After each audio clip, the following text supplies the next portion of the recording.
Бийик тоолуу аймакта төрөлгөн кыз бийик тоолуу эмес аймактагы жигитке турмушка чыгып атат.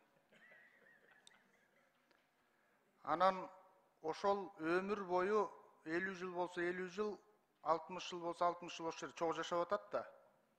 Анан ошол жана бийик тоолуу аймакта төрөлгөн кыз бийик тоолуу эмес аймактагы баланын үйүндө эне болуп, чоң апа болуп атат. Анан ал пенсияга чыкканда сенин төрөлгөн жагың менен чыгат деген нерсе бар экен да. Мен түшүндүрө алдымбы? Жокпу мындай? Ушуну тактап берсеңиздер.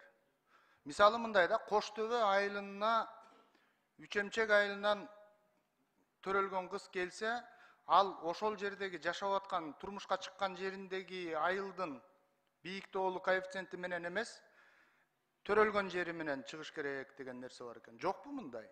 Андай жок, Мирлан Самкожоевич, бийик тоолуу шартта иштеш керек, анан жашаш керек деген шарт да.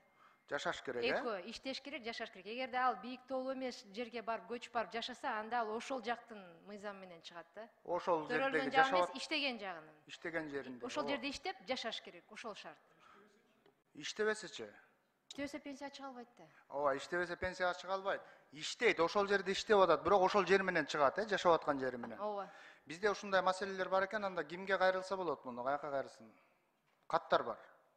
Бизге эле жөнөтүп берсеңиз болот. Сиздерге жөнөтө берели. Рахмат.